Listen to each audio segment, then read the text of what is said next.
ಗುರುತಿನ ಪ್ರಶ್ನೆ ಸಂಖ್ಯೆ 86 ಮಾನ್ಯ ನಗರಾಭಿವೃದ್ಧಿ ಮತ್ತು ನಗರ ಯೋಜನೆ ಸಚಿವರನ್ನು ಕೇಳಲು ಬಯಸುತ್ತೇನೆ. ಸನ್ಮಾನ್ಯ ಸಭಾಪತಿಗಳೇ, ಉತ್ತರವನ್ನು ಒದಗಿಸಲಾಗಿದೆ. ಸನ್ಮಾನ್ಯ ಸಭಾಪತಿಗಳೇ, ಸಾಮಾನ್ಯವಾಗಿ ಸಚಿವರು ಈ ರೀತಿಯಾಗಿರ್ತಕ್ಕಂಥ ಹಾರಿಕೆ ಉತ್ತರ ಕೊಡೋದಿಲ್ಲ. ಆದರೂ ಯಾಕೋ ಕೊಟ್ಟಿದ್ದಾರೆ, ನನಗೆ ಸಮಾಧಾನ ಇಲ್ಲ. ಈ ಪ್ರಶ್ನೆ ಬೆಳಗಾವಿ ನಗರದ ಬಸವನ ಕುಡಿಚಿಯ ಹತ್ತಿರವಿರುವ ದೇವರಾಜ ಅರಸು KHB ಬಡಾವಣೆ ಮಹಾಲಕ್ಷ್ಮಿ ನಗರಕ್ಕೆ ಸಂಬಂಧಪಟ್ಟಿದೆ ಸರ್. ಇದು 2020ರಲ್ಲಿ KHBಯಿಂದ ನಿರ್ಮಾಣಗೊಂಡು ಮಹಾನಗರ ಪಾಲಿಕೆ ಬೆಳಗಾವಿ ಮಹಾನಗರ ಪಾಲಿಕೆಗೆ ವರ್ಗಾವಣೆ ಆಗಿದೆ. ಆದರೆ 2020ರಿಂದ ಇಲ್ಲಿವರೆಗೆ ಮೂಲಭೂತ ಸೌಕರ್ಯಗಳು ಸರಿಯಾಗಿ ಅದು ಅಭಿವೃದ್ಧಿ ಆಗಿಲ್ಲ, ಅಥವಾ ಕನಿಷ್ಠ ಮೂಲಭೂತ ಸೌಕರ್ಯಗಳು ಆಗದೇ ಇರೋ ಕಾರಣಕ್ಕಾಗಿ ಅಲ್ಲಿಯ ಜನರು ನಿವಾಸಿಗಳು ತೊಂದರೆಗೆ ಒಳಗಾಗ್ತಾ ಇದ್ದಾರೆ. ಅವರು ತೆರಿಗೆ ಕಟ್ತಾ ಇದ್ದಾರೆ, ಅವರ ಸೌಲಭ್ಯಗಳು ಸಿಗ್ತಾ ಇಲ್ಲ. ಅದಕ್ಕಾಗಿ ನಾನು ಸಚಿವರಿಂದ ಉತ್ತರ ಬಯಸ್ತೇನೆ. ನಂತರ ನಾನು ಪ್ರಶ್ನೆ ಕೇಳ್ತೇನೆ. ಸಚಿವರು. ಮಾನ್ಯ ಸಭಾಪತಿಗಳೇ, ಸನ್ಮಾನ್ಯ ಶಾಸಕರು ಕೇಳಿದ್ರು KHB ಬಡಾವಣೆ ಮಹಾಲಕ್ಷ್ಮಿ ನಗರ ಕಾಲೋನಿ ಬೆಳಗಾವಿ ಇದು ಮಹಾನಗರ ಪಾಲಿಕೆಯ ಅಧೀನಕ್ಕೆ ಬಂದಿದೆಯಾ ಅಂತ ಕೇಳಿದರು. ಬಂದಿದೆ ಸಭಾಧ್ಯಕ್ಷರು. ಮತ್ತು ಅವ್ರದ್ದು ಇನ್ನೊಂದು ಪ್ರಶ್ನೆ, 2020ರಲ್ಲಿ ಬೆಳಗಾವಿ ಮಹಾನಗರ ಪಾಲಿಕೆ ವರ್ಗಾಯಿಸಿದರು, ಕಾಲೋನಿಯಲ್ಲಿ ಮೂಲಭೂತ ಸೌಕರ್ಯಗಳು ಅಭಿವೃದ್ಧಿಪಡಿಸದೇ ಇರಲಿಕ್ಕೆ ಕಾರಣಗಳೇನು ಅಂತ ಕೇಳಿದ್ದಾರೆ ಸಭಾಪತಿಗಳೇ. ಬೆಳಗಾವಿ ನಗರ ದೇವರಾಜ ಅರಸು KHB ಬಡಾವಣೆ 2020ರಲ್ಲಿ ಪಾಲಿಕೆಗೆ ನಾವು ಹಸ್ತಾಂತರ ಮಾಡ್ಕೊಂಡಿದ್ವಿ ಸಭಾಪತಿಗಳೇ.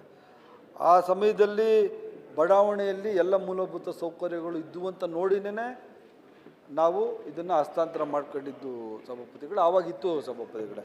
ಅದಾದ ನಂತರ ಈಗ UGD ವಿದ್ಯುತ್ತು ಮತ್ತು ಮೂಲಭೂತ ಸೌಕರ್ಯಗಳು ಇಲ್ಲ ಅಂತ ಕಂಪ್ಲೇಂಟ್ಸ್ ಇದೆ ಸಭಾಪತಿಗಳೇ. ಈಗಾಗಲೇ ಸದ್ರಿ ಬಡಾವಣೆಯಲ್ಲಿ ಮೂಲಭೂತ ಸೌಕರ್ಯಗಳು, ರಸ್ತೆ, UGD ವಿದ್ಯುತ್ ಸಂಪರ್ಕಕ್ಕೆ ಮೂಲಭೂತ ಸೌಕರ್ಯಗಳಿಗೆ 1,500 ಲಕ್ಷ ರೂಪಾಯಿಗಳ ಹಣ ಬೇಕಾಗಿರ್ತದೆ ಅಂತ ಹೇಳಿ ಅಂದಾಜು ಪಟ್ಟಿನ ಸಲ್ಲಿಕೆ ಮಾಡಿದ್ದೀವಿ ಸಭಾಧ್ಯಕ್ಷರೇ. ಇದನ್ನು ಕಾರ್ಪೊರೇಷನ್ ಸಹ ಕೊಟ್ಟಿದ್ದೀವಿ. ಅಲ್ಲಿ ಹಣ ಬೇಕಲ್ಲ ಸಭಾಪತಿಗಳೇ. ಹಣದ ಲಭ್ಯತೆಯ ಆಧಾರದ ಮೇಲೆ ಹಂತವಾಗಿ ಅಲ್ಲಿಗೆ ಈ ಮೂಲಭೂತ ಸೌಕರ್ಯಗಳು ಏನಿದ್ದಾವೆ ಅದನ್ನು ಮತ್ತೆ ಅಪ್ಗ್ರೇಡೇಷನ್ ಮಾಡಲಿಕ್ಕೆ ಏನು ಕ್ರಮಗಳನ್ನು ಹಣದ ಲಭ್ಯತೆಗೆ ಅನುಗುಣವಾಗಿ ಈ ಕೆಲಸಗಳನ್ನು ಮಾಡಿ ಕೊಡ್ತೀವಿ ಅಂತ ನಾನು ಹೇಳಲಿಕ್ಕೆ ಬಯಸ್ತೀನಿ ಸಭಾಪತಿ. ಸನ್ಮಾನ್ಯ ಸಭಾಪತಿಗಳೇ, ಸನ್ಮಾನ್ಯ ಸಚಿವರು ಹೇಳಿದಂತೆ KHB ಕಾಲೋನಿ 2020ರಲ್ಲಿ ವರ್ಗಾವಣೆ ಮಾಡುವಾಗ ಸುಸಜ್ಜಿತ ಸ್ಥಿತಿಯಲ್ಲಿ ಕೊಟ್ಟಿದ್ದರು. ಆದರೆ ಮಹಾನಗರ ಪಾಲಿಕೆ ಬಂದ ಆಗಿದ ಮೇಲೆ ರಸ್ತೆಗಳೆಲ್ಲ ಕೆಟ್ಟು ಹೋಗಿಬಿಟ್ಟಿದ್ದಾವೆ. ಬೆಳಗಾವಿಗೆ ಸಹಜವಾಗಿ ಮಳೆ ಹೆಚ್ಚಿರೋದ್ರಿಂದ ರಸ್ತೆ ಕೆಟ್ಟೋಗಿದೆ, ಆದರೆ ರಿಪೇರಿ ಆಗಿಲ್ಲ. ಆಮೇಲೆ ವಿದ್ಯುತ್ ಕಂಬಗಳಿದ್ದಾವೆ, ಬಲ್ಬ್ ಹಾಕ್ತಾ ಇಲ್ಲ.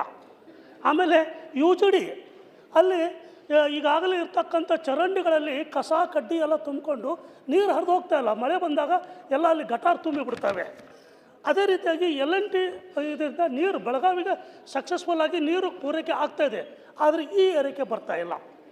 ನಾನು ಸನ್ಮಾನ್ಯ ಸಭಾಪತಿಗಳ ಮುಖಾಂತರ ಸಚಿವರಿಗೆ ಕೇಳೋದಿಷ್ಟೇ, ತಾವೊಬ್ಬರು ಪ್ರಭಾವಿ ಆಗಿರ್ತಕ್ಕಂಥ ಮಂತ್ರಿಗಳು, ಸರ್ಕಾರದಲ್ಲಿ ಪ್ರಭಾವಿ ಮಂತ್ರಿಗಳು, ನಮ್ಮ ಬೆಳಗಾವಿಗೆ 15 ಕೋಟಿ ಅಂತಂದರೆ ಭಾಳ ಕಡಿಮೆ ಆಯಿತು. ಅಲ್ಲ ಪೂಜಾರ ಇವರೇ, ಹಾಗಾಗಿ ಸರ್ ಅಲ್ಲ ಅವ್ರ ಪ್ರಭಾವಗಳು ಹೆಂಗೆ ಗೊತ್ತಾಯ್ತು ನಿಮ್ಗೆ? ಸರ್ ಇಡೀ ಸರ್ಕಾರ ಕರ್ನಾಟಕ ಗೊತ್ತಾ ಸರ್? ಇಡೀ ಕರ್ನಾಟಕ ಗೊತ್ತಿದೆ. ಸೊ ಹೀಗಾಗಿ ಅಟ್ಲೀಸ್ಟ್ ನಮ್ಮ ಕೆಲಸ ಆದರೆ ಸಹ ಹೀಗಾಗಿ ಸನ್ಮಾನ್ಯ ಸಚಿವರಿಗೆ ರಸ್ತೆ ರಿಪೇರಿ ಆಗಲಿ, ಸಂಪರ್ಕ ರಸ್ತೆ ಇಲ್ಲ, UGD ಕ್ಲೀನ್ ಆಗಲಿ, ಮತ್ತು ಬಲ್ಬ್ ಕಂಬಗಳಿದ್ದಾವೆ, ದೀಪಗಳಿಲ್ಲ ಅಂತಂದು ಇದ್ಯಾವ ಇಷ್ಟು ಹಾಕೋಕ್ಕೆ ಗತಿ ಇಲ್ಲ ಅಂತಂದರೆ ನಮ್ಮ ಮಹಾನಗರ ಪಾಲಿಕೆ ಮತ್ತು ಇಲಾಖೆಗೆ ಕೆಲಸ ಏನು ಜವಾಬ್ದಾರಿ ಏನಿದೆ? ಹಾಗೂ ಅಲ್ಲಿ LNT ನೀರು ಪೂರೈಕೆ ಆಗಬೇಕು ಅಂತ ತಮ್ಮ ಮೂಲಕ ನಾನು ಸಚಿವರನ್ನು ಒತ್ತಾಯ ಮಾಡ್ತೇನೆ. ಮೊನ್ನೆ ಸಭಾಪತಿಗಳೇ, ತಳವಾರ್ ಡಾಕ್ಟರ್ ನೋಡಿ ಅವರು ಪ್ರಭಾವಿ ಮಂತ್ರಿ ಮಾಡಿಕೊಡಿ ಎದುರು ಚಲೋಗ್ಯಾರ. ಅವ್ರು ಏನು ಹೇಳ್ತಾರೆ ಕೇಳಿಬಿಡಿ. ಸನ್ಮಾನ್ಯ ಸಭಾಪತಿಗಳೇ, ಮಾನ್ಯ ಶಾಸಕರು ಕೇಳಿದ್ರು ಬರೀ 15 ಕೋಟಿ ಬೆಳಗಾವಿಗೆ ಕೊಟ್ಟಿದ್ದೀವಿ ಅಂತ. ಇಲ್ಲ ಸಭಾಪತಿಗಳೇ, ಮಾಹಿತಿ ನಾನು ಹೇಳ್ತೀನಿ. 170 ಕೋಟಿ ರೂಪಾಯಿ ಕೊಟ್ಟಿದ್ದೀನಿ ಸಭಾಪತಿಗಳೇ ಇಡೀ ಬೆಳಗಾವಿಗೆ. ಇನ್ನೊಂದು ಅದೂ ಸಹ ಆವಾಗಲೇ ಹೇಳಿದ್ನಲ್ಲ ಸಭಾಪತಿಗಳೇ, 170 ಕೋಟಿ ರೂಪಾಯಿಗಳನ್ನು ಬೆಳಗಾವಿ ಮಹಾನಗರ ಪಾಲಿಕೆಗೆ ಕೊಟ್ಟಿದ್ದೀವಿ. ಅದರಲ್ಲಿ ಇದು ಸಪ್ರೇಟಾಗಿ ಈ 15 ಕೋಟಿ ರೂಪಾಯಿಗಳನ್ನು ಈ KHB ಬಡಾವಣೆಯ ಡೆವಲಪ್ಮೆಂಟ್ಗೆ ಬೇರೆ ಕೊಟ್ಟಿದ್ವಿ ಸಭಾಪತಿಗಳೇ. ಅದರಿಂದ ಆದಷ್ಟು ಶೀಘ್ರವಾಗಿ ಕಾರ್ಪೊರೇಷನಲ್ಲಿ ದುಡ್ಡಿದೆ ಸಭಾಪತಿಗಳೇ. ಅದು DPR ಸಹ ರೆಡಿ ಇದೆ.